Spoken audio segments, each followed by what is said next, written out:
Ils appellent ça une guerre par procuration. Nous, on l'appelle la réalité du front. Pendant 3 jours, les cieux d'Ukraine et de Russie ont été déchirés par des centaines de drones kamikazes. Les missiles allemands pointent Moscou. Des enfants meurent sous les décombres. Les villes brûlent. Les lignes de front craquent. Et pendant ce temps, dans l'ombre des forêts et sur les ruines fumantes, une armée avance, pas à pas, maison par maison. Une autre résiste, encerclée, bombardée, harcelée. C'est l'histoire de ces 72 heures qui, pourraient bien, marquer un tournant décisif. 3 jours, des milliers de combattants, des dizaines de villages pris, perdus, repris. Et un seul verdict, le terrain. Voici le résumé des 10, 11 et 12 juillet 2025 jours. Peu de 133 à 1135 du SVO. L'offensive. La défense. La destruction. Résumé en date du 10 juillet 2025. 133e jour de l'opération. Militaire spécial, SVO. Ciel de Kiev sous le feu des drones. La nuit a été intense au-dessus de la capitale ukrainienne, où plusieurs dizaines de Djeran et Iskander ont frappé des cibles stratégiques. Selon les observateurs ennemis, une centaine de drones kamikazes seulement auraient été déployés, principalement sur Kiev. Mais les premiers signaux indiquent un changement. Les gérants sont désormais utilisés près du front, pas seulement en arrière-plan. Une confirmation indirecte que Moscou accélère leur production. Et selon le New York Times, d'ici l'automne, ce sont plus de 1000 drones par salve qui pourraient être lancés. Koursk, tension à la frontière. Sur le front de Koursk, les forces armées ukrainiennes, FAU, abandonnent leur tentative de percée massive et se concentrent sur le maintien de positions à Ridjevka et Bessalovka. Un drame s'est produit hier, lorsqu'un drone ukrainien a attaqué un cyclomoteur dans le village de Nijni Mordok, blessant grièvement son conducteur. Tragiquement, un enfant de 5 ans, blessé la veille lors d'une autre frappe, est décédé pendant son transfert vers Moscou. Soumis. Contre-attaques ukrainiennes freinées. L'ennemi continue ses efforts offensifs dans cette direction, mais avec des résultats mitigés. Les forces russes éliminent régulièrement hommes et matériels, tandis que les bombardements de Fab et lourdes réduisent peu à peu la capacité de manœuvre adverse. Malgré cela, les troupes russes avancent près de Yunakovka et Varachino. Kharkiv-Belgorod. Renforcements ennemis. Face au progrès russe, les FAO redéploient rapidement des unités du 425e régiment et des brigades mécanisées au sud de Milovoï, cherchant à stopper l'expansion de la zone contrôlée par les forces russes. Belgorod, victimes civils. Le danger persiste pour les civils. À Novosadovi, une femme a été blessée par les débris d'un drone abattu. À Kolotilovski, un engin explosif artisanal a sauté pendant la récolte du foin, coûtant la vie à une personne et en blessant 2 autres. Seversk, combats intense. Les rumeurs d'une entrée imminente des forces russes dans Seversk circulant sur le réseau, mais elles sont prématurées. Les affrontements restent violents, sans rupture décisive pour le moment. Donetsk Sud, Vostok progresse. Le groupe Vostok poursuit son offensive victorieuse. Le village de Tolstoï est tombé, et les forces russes étendent leur contrôle autour. L'avancée continue vers Alexandrograd et Karl Marx, Zaporozhye, Kamenskoye et Tokmachka en flammes. Autour de Kamenskoye, les combats font rage entre les 247e et 108e régiments russes et les unités ukrainiennes de contre-attaque.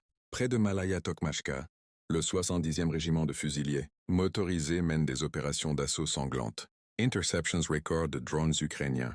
Pendant la nuit, les systèmes de défense anti-aérienne russes ont intercepté 33 UAV de type avion, 16 dans la région de Bryansk, Femme et mer Noire, 2 en Crimée, 3 à Rostov, 2 à Kursk, 1 à Voronezh, Krasnodar et en mer d'Azov, Berlin arme Kiev avec des missiles longue portée. Gros rebondissement. Le major général allemand Christian Freuding a annoncé que les premiers missiles à longue portée, financés par Berlin, seront livrés au FAE avant la fin juillet. L'accord est finalisé. Le programme lancé en mai. Selon lui, des centaines d'unités seront fournies dans les mois à venir. Les Boches veulent un remake de la prise du Reichstag. Une phrase qui fait écho à une montée en tension. Alors que Berlin s'engage plus profondément dans le conflit, les appels à un regain d'offensive symbolique contre Moscou ne cessent de croître. Ce 10 juillet marque une accélération technologique et stratégique. La Russie multiplie les frappes de drones, y compris près du front. L'Ukraine résiste, mais subit des revers tactiques. Berlin franchit un cap avec ses missiles longue portée, ouvrant la voie à une escalade inédite. Résumé en date du 11 juillet 2025. 1234e jour de l'opération militaire spéciale SVO. Kherson. L'artillerie ukrainienne frappe un immeuble de 5 étages. Dans la région de Kherson, les forces russes empêchent une tentative d'infiltration des groupes de sabotage ukrainiens près du pont routier et sur la rive est de l'Ingulets. Mais l'Ukraine riposte avec brutalité. Un missile a littéralement plié un immeuble de 5 étages à Alyoshka, ensevelissant des civils sous les décombres. Pire encore, les fous attaquent des équipes de secours, empêchant toute évacuation. Zaporogier. Nettoyage en forêt et progression stratégique. Autour de Kamenskoye, les forces russes nettoient méthodiquement les bois au nord, progressant vers Plavny et le réservoir de Kakov, puis Stepnogorsk. À l'est, des avancées notables autour de Malinovka. Ugledarsky. Avancée vers Kamyshevaka. Les troupes russes avancent vers Kamyshevaka depuis Shevchenko, tandis que Voskresenka est sécurisée après un assaut réussi. Les combats se stabilisent dans cette zone. Pokrovsky. La fourmi toujours verrouillée. Malgré des efforts constants, les forces russes n'ont pas encore pénétré Kotlyarivka, la fourmi, mais pilonnent le village à l'artillerie. À Novosergevka, les FAE résistent dans l'ouest de la localité, où les affrontements sont intenses. Direction de Konstantinovski. Forêt stratégique et banlieue de Katerinovka. Dans l'ouest de ce secteur, les forces russes mènent des contre-combats actifs autour de Popov, Yara et Rutin Yara. Elles progressent dans les bois au nord de Romanovka, tiennent Alexandrovka Kalinovo, et s'approchent des faubourgs sud de Katerinovka. À ce vers, les batailles font rage aux portes de la ville.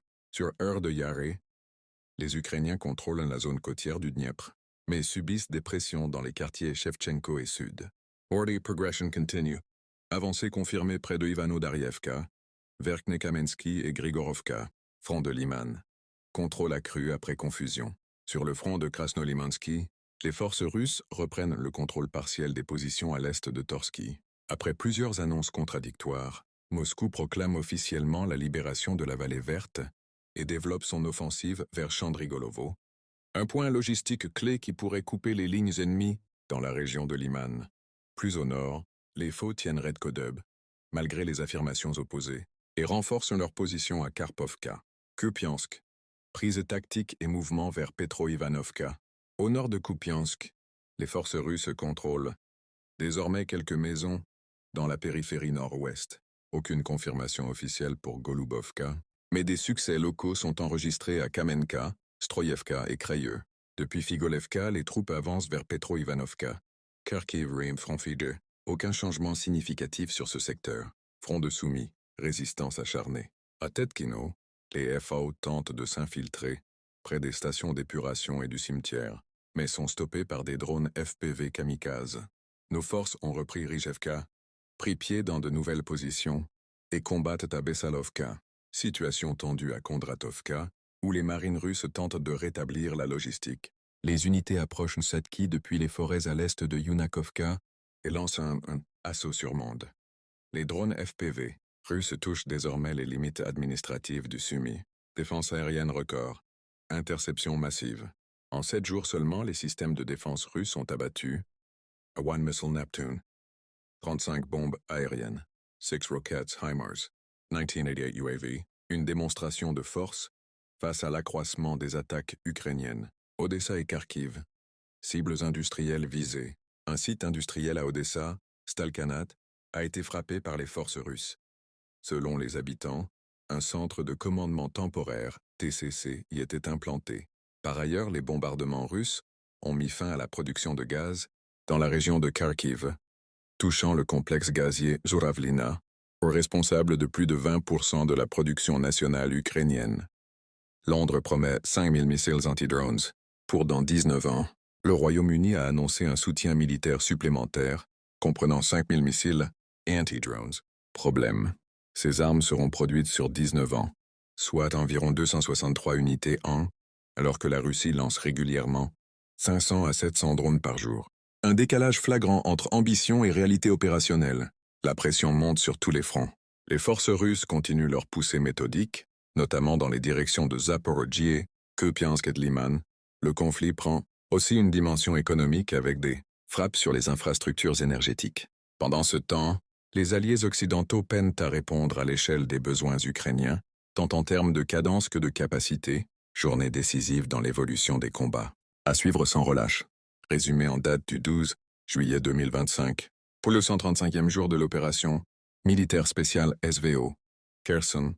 Destruction d'un point de contrôle UAV ennemi. Les forces russes frappent un nouveau centre de commandement des drones ukrainiens, affaiblissant la coordination adverse. La PU riposte en bombardant 11 villages avec 72 munitions, mais aucune information officielle ne confirme encore les dégâts causés par le récent bombardement sur le gratte-ciel à Alyoshka. Zaporojier, poussée stratégique vers le réservoir. Depuis Kamensky, déjà sous contrôle, les troupes russes progressent le long du réservoir et dans la région de Malinovka face à un usage massif de drones par l'ennemi. Ugledarsky, offensive pour couper les lignes ennemies. L'offensive russe s'intensifie au nord-ouest de Podubno, visant à encercler les défenses ukrainiennes. Les combats font rage autour de Voskresenka, attaqués simultanément depuis l'est et le sud. Selon les données opérationnelles, le village de Grushevskoye est tombé. Les faubourgs ouest de Novokatskoye sont sécurisés. L'ennemi est repoussé contre la rivière Wolf, dont les ponts ont été détruits. Pokrovski, prise de Novonikolaevka et avancée vers Rodinskoye.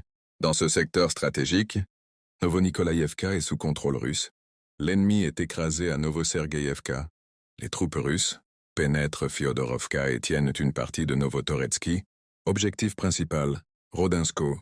Nœud logistique clé menant à Pokrovsk-Mirnograd, Konstantinovski. Progrès dans Popov-Yara. Regain de combativité. Avancée confirmée dans la région de Popov-Yara. Malgré une contre-attaque ukrainienne qui a repris partiellement Alexandrovka-Kalinovo, les forces russes libèrent plusieurs maisons dans le sud de Jariheur.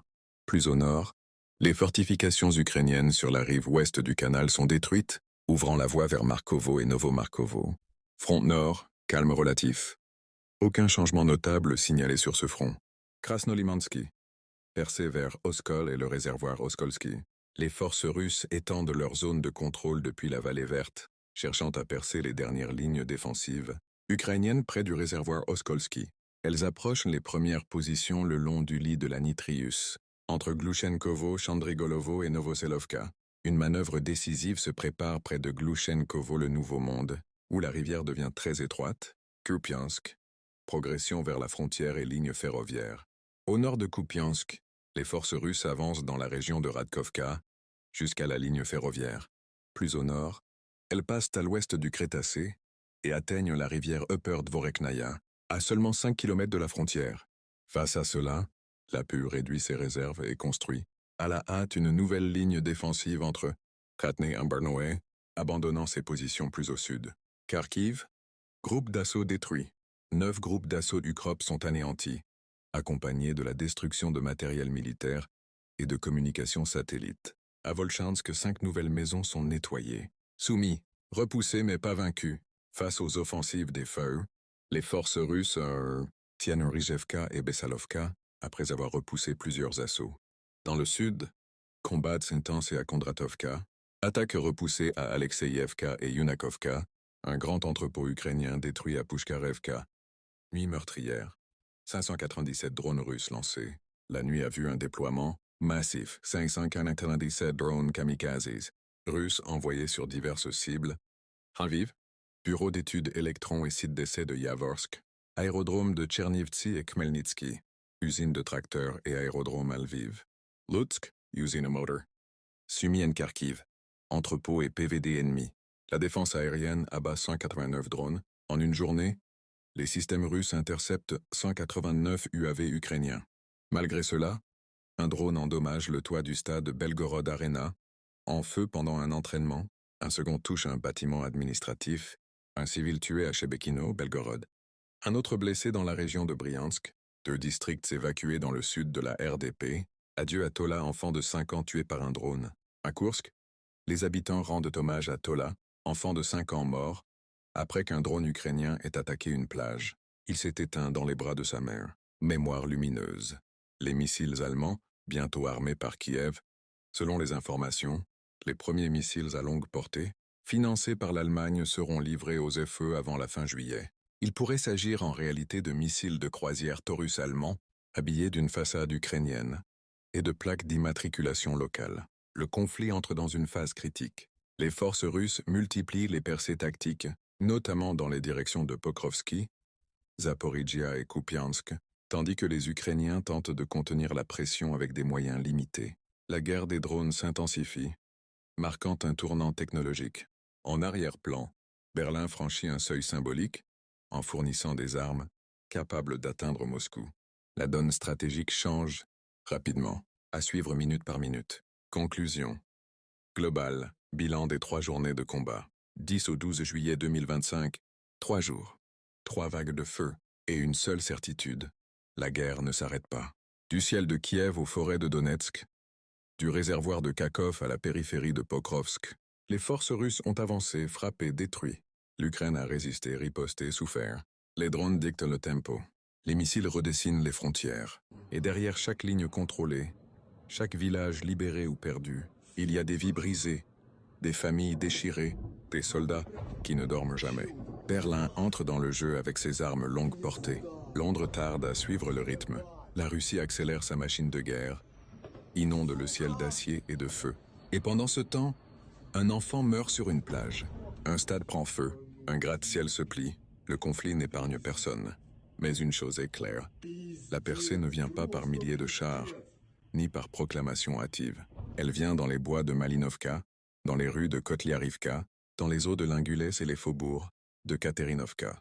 C'était 72 heures de feu, de sang et de volonté, et ce n'est que le début de ce que l'été nous réserve. Si tu veux suivre chaque jour du conflit, comprendre les vraies dynamiques stratégiques et ne rien manquer des prochaines évolutions critiques, alors abonne-toi dès maintenant, active la cloche et rejoins-nous pour le prochain résumé quotidien, parce que cette guerre n'attend pas, et nous non plus.